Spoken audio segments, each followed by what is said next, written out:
stop jabbing, he can walk into some right hand. That's what's happening now. If you're going to walk into them to walk to the man, use your left jab. Lewis with a jab right to the body. Left hook upstairs combination. Now he just fires the right hand. Lennox Lewis is like a big cat. Rahman jab, jab, jab, jab. 4 of them. Chases Lewis across the ring.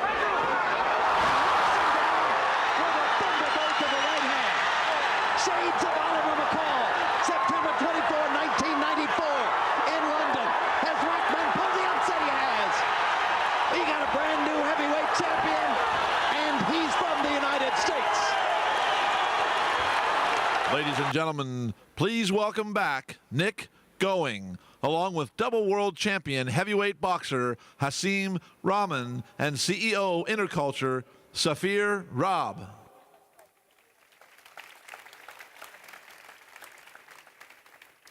Thank you. We've got 15 minutes, and he normally does things in rounds of 3 minutes or something around that.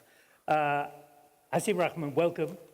Thank you. We're talking about community, competition, and cooperation, and also Saafir Rabb, welcome.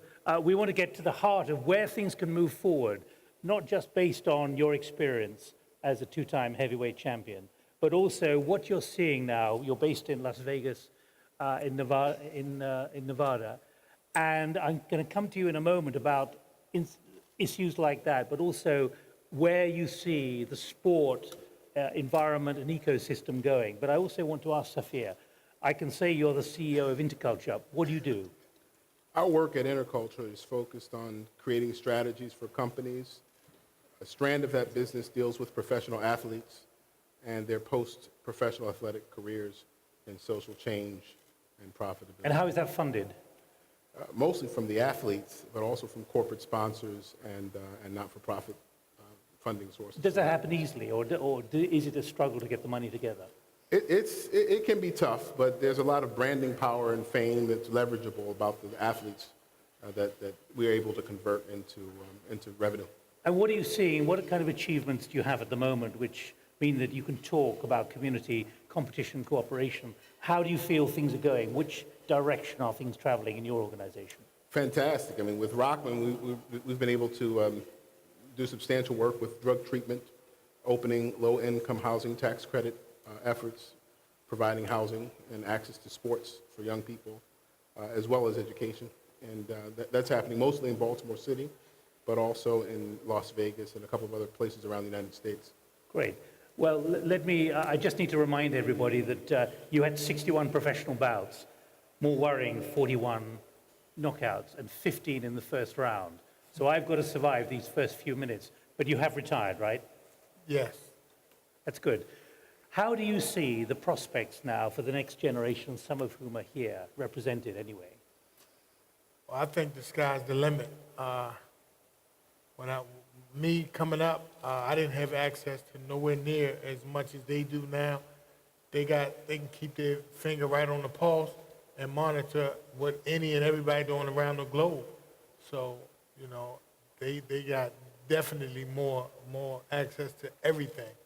But what's interesting about you is you didn't start boxing until you were 19. You didn't come up through the ranks when you were a juvenile. You didn't come up through the ranks when you were 10. You started very late on by the standards of sport. What's the message there? Well, I wouldn't advise that. I would advise, you know, to get in early. Take advantage of what you have there at your disposal. You're a click away. You can find out anything and everything about any and everybody. You can learn the basics. Get your schooling, get your training. Do your preparation early. I'm very struck, and I think we're all very struck by what Jeff said right at the beginning today. That football, 30 minutes of kicking around creates kinetic energy, which creates 3 hours of electricity for people to do their homework. Now let's look at the way that the connectivity, the digital environment for the next generation, many of whom want to do it anyway rather than do sport, how that could be used, how that could be harnessed now to get the next generation engaged in sport. I think, you know, what we're finding here, and at least in the United States, and what one of the big motivating factors for us to come and join this wonderful conference here in Doha, and I'd like to thank the organizers for having us, is that, through social media, through internet, phones, competitiveness can really achieve all new plateaus. You can find, Tell me how you think that can develop. well, first, you have people who previously didn't have access to information, access to the right sort of training, some of the points that Rahman was just referencing, and they can now find the best of their craft, folks that are already doing what they're aspiring to do anywhere in the world through a mobile device. And that's really what we like to promote, and we're looking for more and better and more creative ways of incorporating that into the work that we're successful. What evidence are you seeing that this is beginning to happen? Well, I mean, Doha GOALS exists. I think that two of the three national branding goals of this country involve innovation and sports. I don't think there's a country in the world outside of Qatar that has branding goals attached to sports and innovation. And I think that's just a sign of the times, of the possibilities of connectivity. Let's keep talking about the potential of this and a tablet and the connectivity of the next generation, Hasim. Where do you see this going? Because I've been struck in the last 6 hours listening to a lot of conversations You here. can even talk about Memo Me More. Including the task force. Yeah, well, I think it's brilliant. My kids could probably see this interview in the next 3 or 4 minutes. That's how everybody is just connected. The global. It's anybody can be connected to anything at any time. So it's no excuses anymore. You can see how to do it properly. In fact, they got all kinds of training methods, see how people do it and for success. The recipe for success is right there on the phone. Are you talking about kind of virtual competition and rivalry between peers of the same age, of the same skills, timings, points, and so on? Yeah, but I would say competitiveness. You know, if you see somebody here, if somebody here wants to see this 13-year-old guy in the States, if he's doing 200 push-ups a day and 30 minutes on a jump rope and doing this, he's aspiring to get an Olympic gold medal, then you know you have to do at least that and more. So it's about the healthy competition. How do you see that competition developing, though, for kids and the next generation, the teenagers and so on, who maybe are saying, well, I want to really major on this rather than exercise and excellence in sport? I believe that the competitiveness in them will make them put the phone down, because using their phone will be a vehicle for them to know, well, look, I just can't be on this phone just on Facebook all day. I have to get out there and do this if I want to do something with my life. Because if you're looking at the kids all around the globe, and a lot of them are doing some healthy things and some future planning, then you got to get off your butt and go out there and put some work in. Saafir, one of the things you're talking about is the power to convene, the power to influence as well, among those who are right at the bottom quite often of the ladder, the social ladder. Yes. How do you see that changing already in the communities you're working in? Well, I mean, I think that normally, if you take some of the kids that are from the communities that we work in, they don't have access to the guidance about the possibilities that sports can result in. Rock started late. He started at the age of 20. And had he had the guidance that we're now able to provide, he would be as competitive as some of these comers are. And I think they're going to be world champions. Let's talk about, what kind of apps do you think could be developed then in order to get this level of competition, this virtual competition, whether it be with the district next door or a community 5,000 kilometers away? Well, just an app. They're already out there. They're already out there. You got videos showing what you can do. And it can be a sports app, a kids app, as opposed to Instagram or Facebook, just for everybody. It could be a 18 and under app. you know, so we can just moderate the kids, who their competition is, and they can show and prove what they're doing. This is the kind of work I put in, and it's a healthy competitive spirit, I think, will derive from that. What's the challenge? Is it manpower, human resource, or money? I think it's all of the above, and I think you know, it takes some celebrity to get involved with it and do some things, get on there and introduce some of these kids and present something for the winner. You know, they can have like contests. You gotta incentivize the kids a little bit. Once you do that, it'll take off on its own. Are you seeing evidence then that putting an app on a smartphone, that is enough to incentivize kids? Because it's something that they're seeing there in their hand. I believe if it's somebody that they respect, if it's somebody that they want to emulate, if it's somebody that achieved a measure of success, and they're on there and they communicating with the kids who are doing exceptional things, I think that's enough incentive. The app is, and the technology is just a platform. It enables excellence, it enables awareness, it enables But you've got to information. excite. You've got to make the skeptical kid who's maybe hovering about whether he wants to do it or she wants to do it, to convince them this is really exciting. Well, you know, champions become icons for children. Champions become icons for children.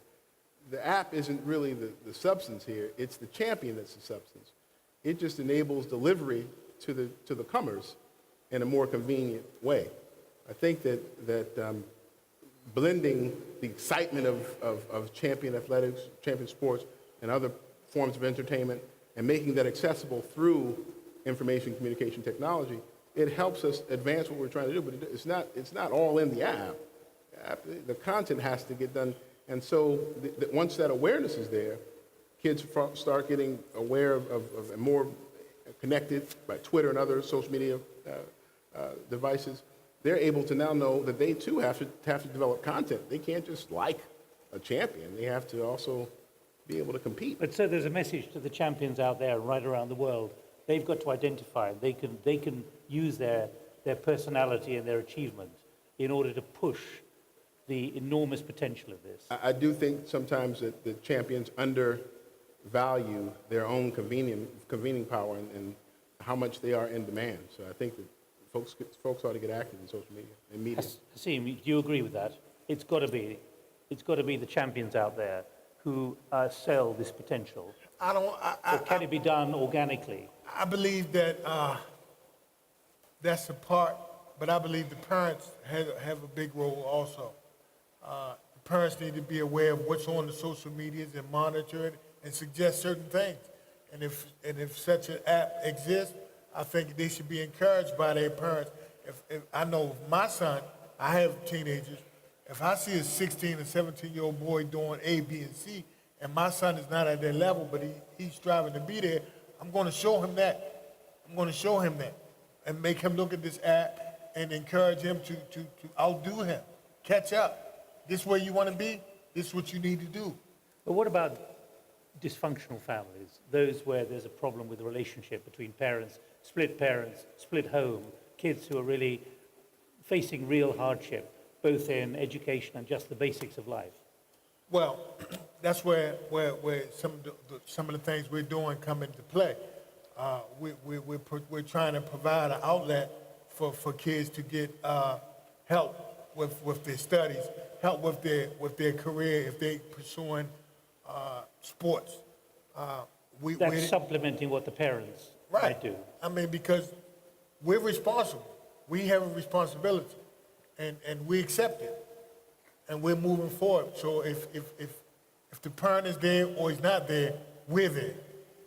What do you think about the problem and the challenge of dysfunctional families, which is an ever-growing problem, but still with kids who've got potential?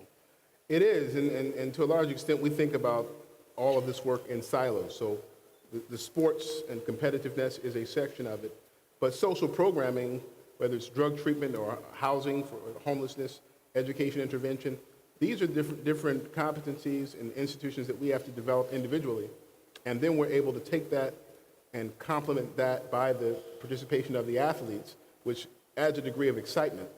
And then there's a sort of reciprocal effect there, where the actual kids that are benefiting from the social programs start getting interested in sports, and there's an uptick in participation in both directions. But are you at Interculture having to find yourself as almost alternatives for parents when it comes to encouraging and opening up the opportunities, not least in guidance on where the apps are, to actually encourage those who are hovering as kids or adolescents?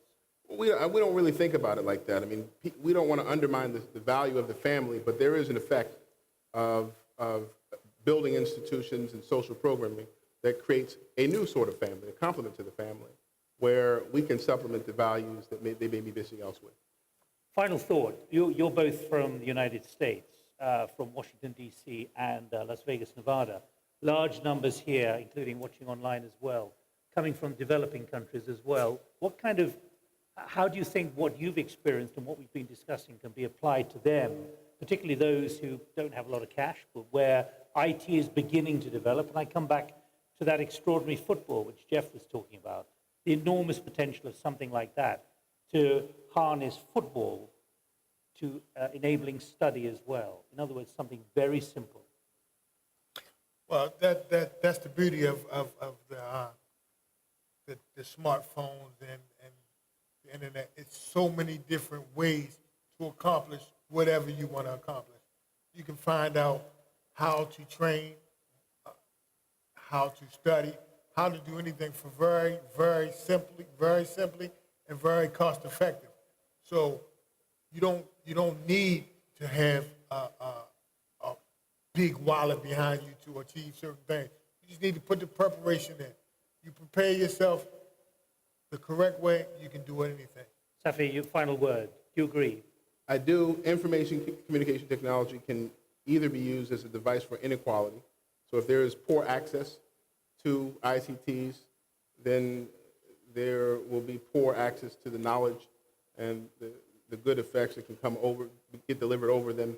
So we want to make certain that, and for sure there's an increase in the penetration of ICTs. In Africa, there are 2 billion devices now. I know they're not all smartphones, we talked about that, but that's changing very rapidly, and it doesn't take a lot of money to compete.